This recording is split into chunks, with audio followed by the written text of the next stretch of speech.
नमस्कार दोस्तों। ममता बनर्जी जी तो इलेक्शन हार गई है, लेकिन अभी भी टीएमसी इसको स्वीकार नहीं कर रही है।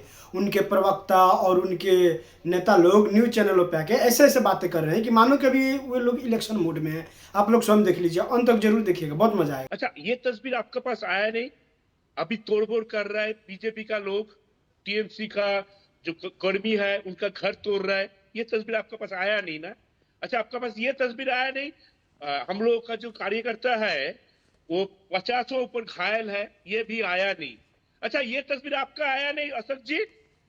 टीएमसी पार्टी ऑफिस लूट लिया गया, दखल कर दिया, आग लगा दिया, ये तस्वीर आपको आया नहीं। क्या करे अशोक जी, आप लोगों का जो रिपोर्टर है ना, उनको एक आंख से दिखाई देता है और दूसरा आंख तो बंद ही रहता है।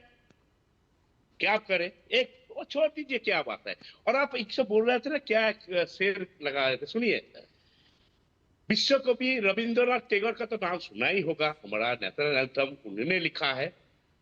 उनका एक छोटा सा चीज बता रहा हूं। मोरा एक ही वृंते दुटी कुसुम, हिंदू मुसलमान। कौन बोल रहा है?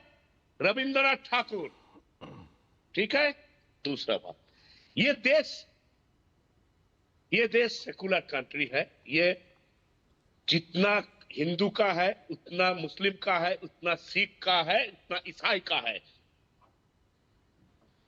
आ, हमारा भूतपूर्व प्रधानमंत्री जी अटल बिहारी वाजपेयी जी, वो चुनाव लड़ते थे, आपको पता ही होगा, लखनऊ से। सर आपके जहां 1.5 मिनट हो गए, सुन जल्दी लीजिए से। ना, हाँ सुन ठीक, आप लीजिए अभी आप ना। बात कोई नहीं, मैं आपको 10 सेकंड और दे रहा हूं, अपनी बात पूरी कर लीजिए। 1.5 मिनट हो चुके हैं, 10 सेकंड और दे रहा हूं, पूरी बात कर लीजिए जल्दी हाँ, से।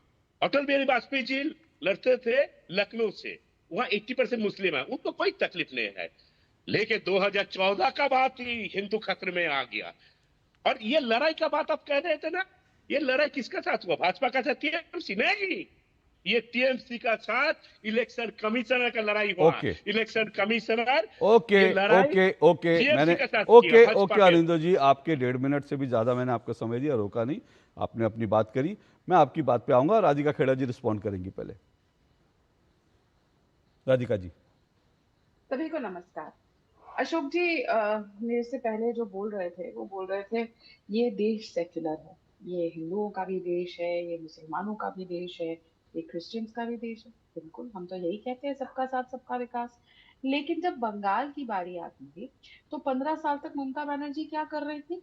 हिंदुओं को रामनवमी की यात्रा निकालने से तो रोक देती थी, हिंदुओं को दुर्गा पूजा में अपने फेस्टिवल मनाने से रोक देती थी। लेकिन जब रमजान आते थे और ईद आती थी तो भव्य तरीके से मनाई जाती, तब कोई रोक टोक नहीं होती थी, कुछ नहीं रोका जाता था। और हिंदुओं ने कितना पलायन किया है ममता बनर्जी के राज में, वो सब जानते हैं। पूरे के पूरे गांव, पूरे के पूरे एरिया खाली हो गए। इस और तो अगर सेक्युलर है बंगाल, तो ये सब क्यों हमारे हिंदुओं भाई बहनों को ऐसे झेलना पड़ा? खैर, वो उनकी अंडरस्टैंडिंग है, इसीलिए वो आज सत्ता से बाहर है। लेकिन अशोक जी, आज जो हम देख रहे हैं वो आज ना ममता बनर्जी की हालत ना मुझे दो वाक्यों को याद दिला रही है। एक तो वो आपको याद है जब पाकिस्तान की टीम वर्ल्ड कप हारी थी, तो उन्होंने हमें ट्रॉफी देनी थी लेकिन नाराज हो गए और वो ट्रॉफी खुद लेकर चले गए। दूसरा वाक्य मुझे ट्रम्प साहब याद आ रहे हैं, जनवरी 6, आपको याद है ना, जब उन्होंने इसी तरीके से अपनी हार को एक्सेप्ट करने से ममता जी की तरह मना कर दिया था और फिर उनके लोगों ने आके व्हाइट हाउस में और उधर हड़कंप मचाने की कोशिश करी थी। कोशिश अभी भी ये हुई थी, कई सारे टीएमसी सपोर्टर्स भी अपने सर पे पट्टियां बांध रहे थे, वहां के लोगों ने वो पट्टी उतारी उस महिला की, वो वीडियो भी बहुत वायरल हो रहा है। कुछ भी नहीं निकला, कोई चोट नहीं थी, कुछ नहीं थी, तो वो भी अपनी नेता को कॉपी कर रहे हैं। लेकिन ये हमारे देश का कॉन्स्टिट्यूशन है जिसको बार बार राहुल गांधी, ममता दीदी लहराते रहते हैं। अब ये कॉन्स्टिट्यूशन क्या कहता है? दो आर्टिकल्स, एक आर्टिकल 163 जो कहता है, मैं एग्जैक्ट वर्ड पढ़ के बता देती आपके हूँ भी यहाँ डेढ़ पे। मिनट हो गए, जल्दी से पूरी कर लीजिए अपनी बात। जी, एक्ट 163 ये कहता है that there shall be a council of ministers with chief minister to head and advise the governor to exercise functions, and 164 कहता है the chief minister shall be appointed by the governor।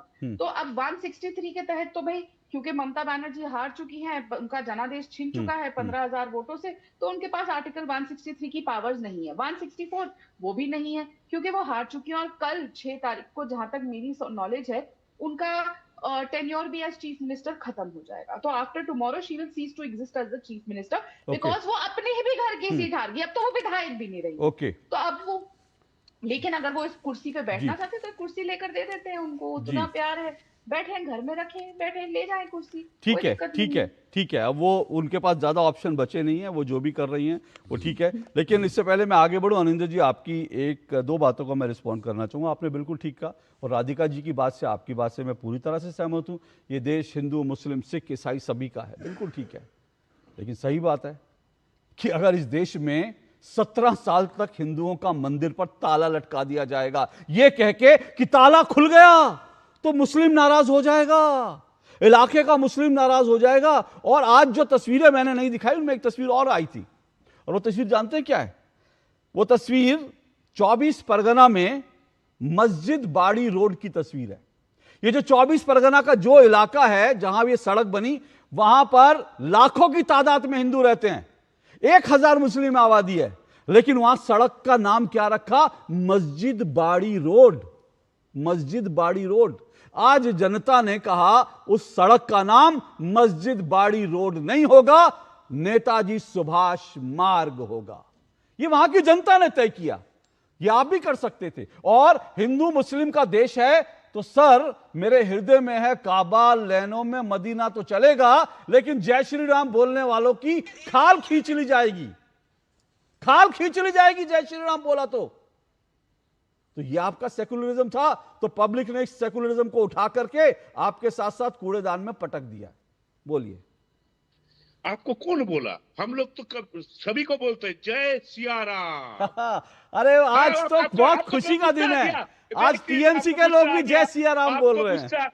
और सिया राम बोलने से गलत है। हम भाई सीता मैया का नाम पहले लेते। अच्छा, आपको ओके, तकलीफ है, ओके। आपको सर तकलीफ सर है, सर तो बोल सर दीजिए ना, अरे कि सर आपको सर तकलीफ है। बहुत अच्छी बात आपने कही अनिंदर जी, बहुत अच्छी बात कही ने। हम ये तो जो कहते एक मिनट हैं एक मिनट एक मिनट जय एक मिनट सिया राम। एक मिनट बड़ी अच्छी बात की आपने।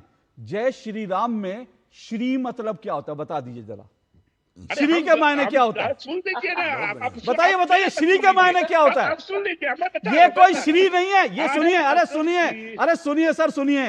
ये जो जय श्री राम का श्री है ना, ये श्री का मतलब श्री अनिंदो सिन्हा नहीं होता। इस श्री का बता मतलब तो। होता है श्री मतलब लक्ष्मी, श्री मतलब हाँ, सीता, श्री मतलब हाँ, माँ। तो हाँ, जय तब- श्री राम, आप जो जय हाँ। सीता सिया राम बोल रहे हैं और जय श्री राम बोल रहे अरे भाई, हैं, आप उसका जय मतलब सिया एक राम ही बोल रहे हैं। है। अच्छा सुन लीजिए ना, हाँ। अब जब हम जय सियाराम बोल रहे हैं, आपको तकलीफ क्यों हो रहा है? अरे सियाराम का आप मतलब नहीं, क्या है? अरे आप बोलिए ना जय सिया राम बोलिए, लेकिन मैं पूछ रहा हूं, आपको अरे आप तकलीफ हो रहा बोलिए है, ना भाई, आपको तकलीफ मैं हो रहा है। आप बोलिए, सुनिए। अरे अनिंदर जी सुनिए ना, आप जय सिया राम हाँ। बोल रहे हैं, मुझे भी कोई तकलीफ नहीं, मैं जय सिया राम बोलूंगा, लेकिन मैं अच्छा। जय श्री राम बोलूंगा तो आप मेरी खाल खिंचवा मुझे दोगे कोई क्या? तकलीफ नहीं है, आप मेरी लेकिन- खाल खिंचवा नहीं, दोगे? नहीं, नहीं, और कोई विजयदशमी तकलीफ के नहीं है। विजयदशमी कोई के तकलीफ पंडाल नहीं है। में गाना गाओगे, मेरे हृदय में है काबा, नैनों में मदीना। अच्छा, विजयदशमी के अच्छा। पंडाल में गाना गाओगे, विजयदशमी के अच्छा। पंडाल में भगवान बता राम का रहा नाम हूं, नहीं लिया जा बता रहा हूं। सकता, विजयदशमी ये के तू- पंडाल में मां सीता का नाम नहीं लिया जा सकता। वहां तो गाओगे मेरे हृदय में है काबा, नैनों में मदीना, मेरे हृदय में है काबा, नैनों में मदीना। तब आपका सेकुलरिज्म कहां चला जाता है? कहां चला जाता है अच्छा, सेकुलरिज्म? अब बता दूं। देखिए, आपने यहाँ एक जगह है दीघा।